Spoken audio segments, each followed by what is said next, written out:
ഇപ്പം ഞാനിപ്പോൾ അടുത്ത സ്ലൈഡിൽ കാണിച്ചിരിക്കുന്നത്, ഇപ്പോൾ ഒരു ജോബ് കാർഡ് ആണെങ്കിൽ അതിനെ ജോബ് കാർഡ് എസ്റ്റിമേറ്റ് എടുക്കുന്നു, ജോബ് കാർഡ് ജനറേറ്റ് ചെയ്യുന്നു, അത് കഴിഞ്ഞ് മെറ്റീരിയൽ ഇഷ്യൂ ചെയ്യുന്നു. ബാക്കി ഞാൻ അവിടെ മെൻഷൻ ചെയ്തിട്ടില്ല, അത് നമുക്ക് മനസ്സിലാകുന്നത് കൊണ്ട് ഞാൻ അത് ഡോട്ടിട്ട് മാറ്റിയിരിക്കുന്നു. മെറ്റീരിയൽ ഇഷ്യൂ ചെയ്യുന്നു, മെറ്റീരിയൽ അപ്രൂവ് ചെയ്യുന്നു, ഫൈനലി അത് ഇൻവോയ്സ് ചെയ്തിട്ട് ക്ലോസ് ചെയ്യുന്നു. ഇത്രയും പ്രോസസ് സ്റ്റെപ്പ് ഉണ്ട്. അതേസമയം ഒരു ലീവ് റിക്വസ്റ്റ് ചെയ്യുന്നത് ചിലപ്പോൾ 3 പ്രോസസ്സേ ഉണ്ടാവുള്ളൂ. ഒരു നമ്മുടെ ഒരു സ്റ്റാഫ് ഒരു ലീവ് റിക്വസ്റ്റ് ചെയ്യുന്നു, അത് അതിൻ്റെ സൂപ്പർവൈസർ അപ്രൂവ് ചെയ്യുന്നു, അത് ക്ലോസ് ചെയ്യുന്നു. അതുപോലെ തന്നെ ഒരു അഡ്വാൻസ് ക്ലെയിം, ഒരു എംപ്ലോയർ അഡ്വാൻസ് ക്ലെയിം വെച്ചു,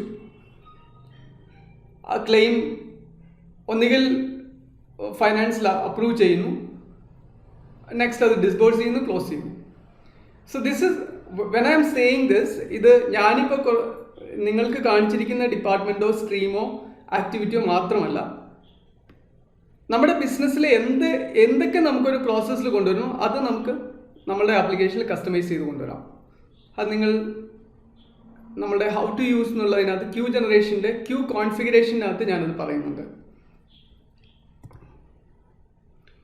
ഇനി ഞാൻ ഒരു എക്സാമ്പിളായിട്ട് എങ്ങനെയാണ് ഈ ജോബ് കാർഡ് മോഡ്യൂളിൽ ഒരു പ്രോസസ്സ് നടക്കുന്നത്. അതായത് നമ്മൾ ഒരു ജോബ് കാർഡ് വരികയാണെങ്കിൽ ഒരു ന്യൂ ടാസ്ക് അല്ലെങ്കിൽ ഒരു ന്യൂ ക്യൂ എന്നുള്ള രീതിയിലാണ് അതിൻ്റെ സമ്മറി ഓട്ടോമാറ്റിക്കലി ജോബ് കാർഡിൽ നിന്ന് അത് ക്യൂവിലേക്ക് വന്നോളും. അത് ആർക്കെങ്കിലും അസൈൻ ചെയ്യുന്നുണ്ടാവും. ഓക്കെ, ബേസിക്കലി ഒരു സർവീസ് എഞ്ചിനീയർ ഉണ്ടാവും അത് ചെയ്യാനായിട്ട്. അതിനൊരു ഡ്യൂ ഡേറ്റ് ഉണ്ടാവും. ഓക്കെ, അത് നെക്സ്റ്റ് സ്റ്റെപ്പ് അതിനെ ഇപ്പം അത് ബേസിക്കലി അത് നമുക്കൊരു ടീമുണ്ട് അത് മോണിറ്റർ ചെയ്യാനായിട്ടുണ്ടെങ്കിൽ അത് അക്സെപ്റ്റ് ചെയ്യുന്നു, അല്ലെങ്കിൽ അതിൻ്റെ പ്രോഗ്രസ് നോക്കാൻ അതാണ് അടുത്ത സ്റ്റെപ്പായിട്ട് വരുന്നത്. അതുപോലെ ഇത് റീഅസൈൻ ചെയ്യണം, ആ സർവീസ് എഞ്ചിനീയർ അല്ല വേറൊരു സർവീസ് എഞ്ചിനീയറാണ് ചെയ്യേണ്ടത്. അങ്ങനെയെങ്കിൽ അതാണ് അടുത്ത സ്റ്റെപ്പ് എന്ന് പറയുന്നത്. മൂന്നാമത് ഇതിൻ്റെ സ്റ്റാറ്റസ് ക്ലോസ് ചെയ്യുക. ഞാൻ നേരത്തെ മെൻഷൻ ചെയ്തിരുന്നു, ബേസിക്കലി ഒരു ടിക്കറ്റ് ഓപ്പൺ ചെയ്യുന്നു, അത് പ്രോസസ്സ് ചെയ്യുന്നു, ക്ലോസ് ചെയ്യുന്നു. ഇവിടെ ഞാൻ ഒരു ജോബ് കാർഡിൻ്റെ പ്രോസസ്സാണ് കാണിച്ചിരിക്കുന്നത്. ജോബ് കാർഡിൻ്റെ എസ്റ്റിമേറ്റ് വരുന്നു, അത് ഈ സെക്കൻഡ് സ്റ്റെപ്പിൽ ഉണ്ടാകുന്ന ഈ 7 പ്രോസസ്സുകളാണ്. ഒരു ജോബ് കാർഡ് ജനറേറ്റ് ചെയ്തു, അതിന് മെറ്റീരിയൽ റിക്വസ്റ്റ് വന്നു, ഇഷ്യൂ ചെയ്തു, അത് കഴിഞ്ഞ് ജോബ് കംപ്ലീറ്റ് ചെയ്തു, അതിൻ്റെ ഇൻവോയ്സ് പ്രിപ്പയർ ചെയ്തു, ഇൻവോയ്സ് ചെയ്തു. 7 സ്റ്റെപ്പുണ്ട്. ഞാൻ നേരത്തെ സൂചിപ്പിച്ച പോലെ ഓരോ ആക്ടിവിറ്റിക്കും അല്ലെങ്കിൽ ഓരോ ആക്ടിവിറ്റിയുടെ എന്താണ് അതിൻ്റെ നേച്ചർ എന്ന് വെച്ച് കഴിഞ്ഞാൽ അതനുസരിച്ചിട്ടാണ് നമ്മൾ അതിൻ്റെ പ്രോസസ്സ് ഡിസൈഡ് ചെയ്യുന്നത്. അടുത്ത ഈ പർട്ടിക്കുലർ സ്ലൈഡിൽ നിങ്ങൾക്ക് ചിലപ്പോൾ ഇത് കാണുമ്പോൾ മനസ്സിലാകാൻ ബുദ്ധിമുട്ടുണ്ടെങ്കിലും ഞാനത് എക്സ്പ്ലെയിൻ ചെയ്യുമ്പോൾ മനസ്സിലാവുമായിരിക്കും. നമ്മളൊരു ക്യൂ ജനറേഷൻ എന്ന് പറഞ്ഞപ്പം ഒരു ക്യൂ ജനറേഷൻ ബേസിക്കലി ഒരു ഇനിഷ്യേറ്റർ ഉണ്ടാവും, ഒരാൾ ഒരു ക്യൂ ജനറേറ്റ് ചെയ്യുന്നുണ്ടാവും.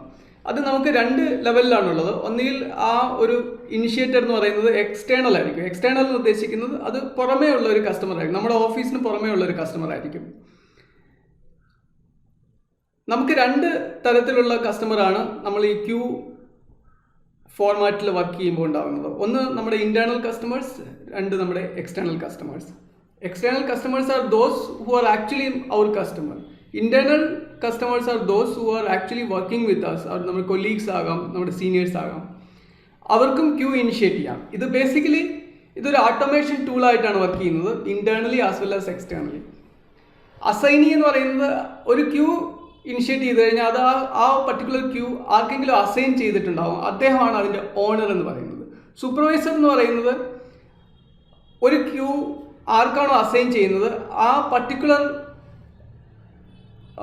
വ്യക്തി ഏതെങ്കിലും ഒരു സ്ട്രീമിൽ അറ്റാച്ച്ഡ് ആയിരിക്കും. ആ സ്ട്രീമിൻ്റെ ഹെഡ് ആരാണോ അദ്ദേഹമാണ് ഇതിൻ്റെ സൂപ്പർവൈസർ എന്ന് പറയുന്നത്. ഡെസ്ക് മാനേജർ എന്ന് നമ്മളിവിടെ ഉദ്ദേശിക്കുന്നത് ബേസിക്കലി ആ ഓഫീസിൻ്റെ റിസപ്ഷനിസ്റ്റാണ്. നമ്മൾ SMEയിലുള്ളവരോട് പറയുന്നത് ബേസിക്കലി ഈ ഡെസ്ക് മാനേജർ എന്ന് പറയുന്ന പൊസിഷൻ നമുക്ക് നമ്മളുടെ സോഫ്റ്റ്വെയറിന് വേണ്ടിയിട്ട് വളരെ മാൻഡേറ്ററി ആയിട്ടുള്ള ഒരു പ്രൊഫൈലാണ്. എങ്കിലും ആ ഒരു പ്രൊഫൈലിന് വേണ്ടിയിട്ട് നിങ്ങൾ പുതിയ ഒരു റിക്രൂട്ട്മെൻറ്റ് നടത്തേണ്ട. നിലവിൽ നിങ്ങൾ ഉപയോഗിക്കുന്ന ഒരു ഓപ്പറേഷണൽ എക്സിക്യൂട്ടീവോ അല്ലെങ്കിൽ നിങ്ങളുടെ റിസപ്ഷനിസ്റ്റോ അല്ലെങ്കിൽ നിങ്ങളുടെ അക്കൗണ്ട്സ് എക്സിക്യൂട്ടീവ് ആണോ അവർക്ക് ഈ ഒരു ആക്ടിവിറ്റി ചെയ്യാവുന്നതാണ് വളരെ ഈസി ആയിട്ട്. നമ്മൾ ആക്ച്വലി ഈ ആപ്ലിക്കേഷൻ നിങ്ങൾക്ക് സജസ്റ്റ് ചെയ്യുമ്പോൾ പലപ്പോഴും ഞങ്ങൾ റിസോഴ്സിനെ കട്ട് ചെയ്യുന്ന കാര്യമാണ് പറയുന്നത്, റിസോഴ്സിനെ കൂട്ടാൻ വേണ്ടിയിട്ടല്ല. ദെൻ അടുത്തത് വരുന്നത് അഡ്മിനാണ്. അഡ്മിൻ ബേസിക്കലി ഈ ആപ്ലിക്കേഷൻ ഉപയോഗിക്കുന്ന ആരാണോ അല്ലെങ്കിൽ ആരാണോ ഇതിൻ്റെ ഓണർ, അദ്ദേഹമാണ് ഇതിൻ്റെ അഡ്മിനായിട്ട് വരുന്നത്. അല്ലെങ്കിൽ ആ ഓണർ ആരെയാണോ അസൈൻ ചെയ്തിരിക്കുന്നത്. അപ്പം അങ്ങനെ നോക്കുമ്പോൾ നമുക്കിതിൽ 4 പ്രൊഫൈൽസ് ആണുള്ളത്. അസൈനി ഉണ്ട്, ഡെസ്ക് മാനേജർ ഉണ്ട്, സൂപ്പർവൈസർ ഉണ്ട്, അഡ്മിൻ ഉണ്ട്. ഇതിനകത്ത് അഡ്മിൻ എന്ന് പറയുന്നത് എല്ലാ റൂട്ടീൻ ആക്ടിവിറ്റിയിലും ഇൻവോൾവ് ആകുന്ന ഒരു വ്യക്തിയല്ല. ബാക്കി 3 പ്രൊഫൈൽസ് ഫ്രീക്വൻ്റ്ലി ദൈനംദിനമായിട്ട് നടക്കുന്ന എല്ലാ ആക്ടിവിറ്റിയിലും അവർ ഇൻവോൾവ് ആയിരിക്കും. അസൈനി എന്ന് പറയുന്നത് ഏതൊക്കെ ക്യൂസ് ആണോ അവർക്ക് അസൈൻ ചെയ്തിരിക്കുന്നത് അവർ അസൈനിയാണ്. Desk manager actually he or she is working as the hub of it. Supervisor എന്ന് പറയുന്നത് ഈ വ്യക്തി ആരാണോ അസൈനി, ആ അസൈനി ഏത് സ്ട്രീമിനെയാണോ റിലേറ്റ് ചെയ്തിരിക്കുന്നത് ആ സ്ട്രീമിൻ്റെ ഹെഡിനെയാണ് നമ്മളിവിടെ സൂപ്പർവൈസർ എന്ന് പറയുന്നത്. നേരത്തെ ഞാൻ സൂചിപ്പിച്ചിരുന്നു. ഇവിടെ അസൈനി എന്ന് പറയുമ്പോൾ നമുക്കൊരു കൺഫ്യൂഷൻ ഉണ്ടാവില്ല. അസൈനി ഒരിക്കലും പെർമനൻ്റ് അല്ല. ചിലപ്പം ഈ പർട്ടിക്കുലർ ബിസിനസ് നടത്തുന്നത് ആരാണോ ഈ ബിസിനസ് നടത്തുന്നത് ആ ബിസിനസ്സിൻ്റെ ഹെഡ് തന്നെ ചിലപ്പോൾ അസൈനി ആകും.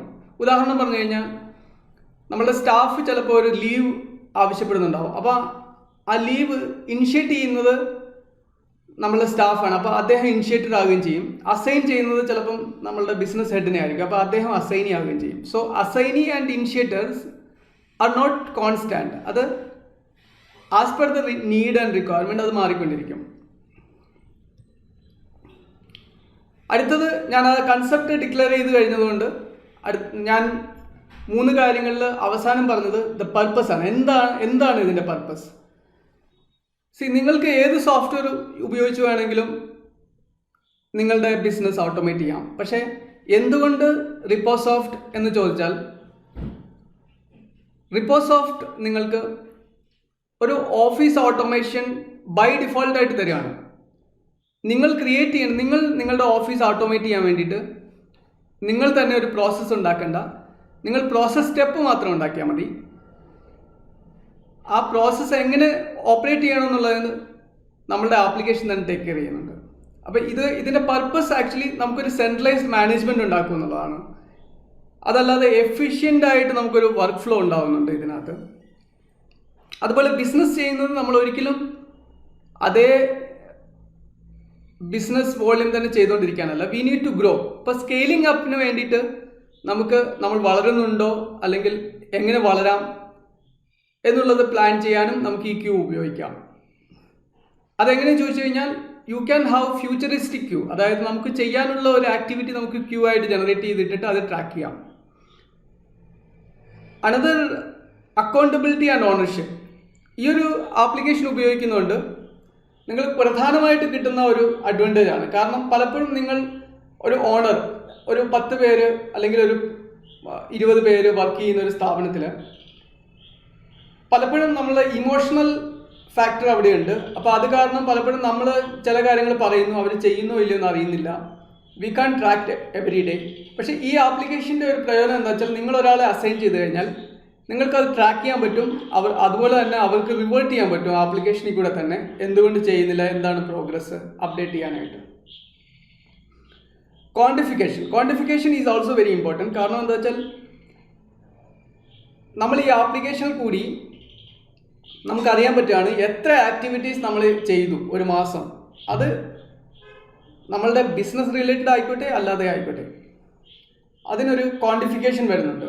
Progress level, basically progress level in many ways we recover. ഞാൻ നേരത്തെ പറഞ്ഞ പോലെ അക്കൗണ്ടബിലിറ്റി ആൻഡ് ഓണർഷിപ്പും പ്രോഗ്രസ് ലെവലും വളരെ ഇമ്പോർട്ടൻ്റ് ആയിട്ട് നമുക്ക് ഈ ആപ്ലിക്കേഷൻ ത്രൂ ട്രാക്ക് ചെയ്യാൻ പറ്റും. പ്രോഗ്രസ് ലെവൽ എന്ന് ഉദ്ദേശിക്കുന്നത് ബേസിക്കലി നമ്മളൊരു ആക്ടിവിറ്റി ഡിസൈഡ് ചെയ്തു ചെയ്യാനായിട്ട്, അത് നമ്മളൊരു ക്യൂ ആയിട്ട് ജനറേറ്റ് ചെയ്തു. പലപ്പോഴും നമുക്ക് ഈ ആപ്ലിക്കേഷൻ ഇല്ലെങ്കിൽ സംഭവിക്കുന്നത് എന്താ വെച്ചാൽ അതിനൊരു ട്രാക്കിങ്ങോ അല്ലെങ്കിൽ അതിനൊരു പ്രോഗ്രസ് ഇനിഷ്യേറ്റീവോ അല്ലെങ്കിൽ ഒരു ഫോളോ അപ്പോ ഉണ്ടാവില്ല. വേറെ നമ്മൾ ഈ ഒരു ആപ്ലിക്കേഷൻ ഉപയോഗിക്കുമ്പോൾ അതിനൊരു ട്രാക്കിംഗ് ഉണ്ട്.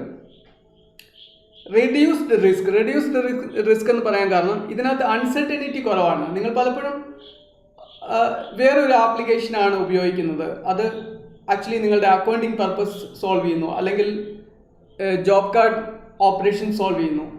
പക്ഷെ അത് ഒരിക്കലും അൺസർട്ടനിറ്റീസ് മാറ്റുന്നില്ല. കാരണം വെച്ചാൽ എത്ര ജോബ് കാർഡ് പെൻഡിങ് ഉണ്ടെന്ന് മനസ്സിലാകുന്നതിൻ്റെ അവസ്ഥയിൽ മാത്രം നിന്നുകൊണ്ട് നമുക്ക് എന്തുകൊണ്ടത് മുന്നോട്ട് പോകുന്നില്ല, അല്ലെങ്കിൽ എന്താണ് നെക്സ്റ്റ് ചെയ്യേണ്ടത് എന്നുള്ള ട്രാക്കിംഗ് ഒന്നും അതിലുണ്ടാവുന്നില്ല. ഓപ്പറേഷണൽ കോസ്റ്റും ഇതിൽ വളരെ ഡ്രാസ്റ്റിക് ആയിട്ട് നിങ്ങൾക്ക് കുറഞ്ഞു കിട്ടുന്നുണ്ട്. കാരണം എന്ന് വെച്ചാൽ എഫിഷ്യൻസി ഇൻക്രീസ് ആവുന്നുണ്ട്. ഓരോ വ്യക്തിയുടെ എഫിഷ്യൻസി എന്താണെന്ന് ഈ ആപ്ലിക്കേഷൻ ത്രൂ നമുക്ക് ഇവാലുവേറ്റ് ചെയ്യാൻ പറ്റുന്നുണ്ട്. എഫിഷ്യൻസി ഇവാലുവേഷൻ എന്ന് പറയുന്നത് ഇതിൻ്റെ ഒരു മേജർ അഡ്വാൻറ്റേജ് ആണ്. പൊട്ടൻഷ്യൽ ഇവാലുവേഷൻ, ഓരോ സ്റ്റാഫിൻ്റെ അല്ലെങ്കിൽ നമ്മുടെ തന്നെ പൊട്ടൻഷ്യൽ നമുക്ക് ഇതിൽ കൂടെ ഇവാലുവേറ്റ് ചെയ്യാൻ പറ്റും. So this video actually I gave to you just for actually viewing it, how to use എന്നുള്ളതിന് ഒരു ഇൻട്രൊഡക്ഷൻ ആയിട്ടാണ് തന്നത്. അപ്പോൾ അതിൻ്റെ കൂടെ തന്നെ ഈ ആപ്ലിക്കേഷൻ ഏതൊക്കെ തരത്തിൽ നിങ്ങൾക്ക് പ്രയോജനപ്പെടുമെന്ന് കൂടി ഞാൻ പറഞ്ഞിട്ടുണ്ട്.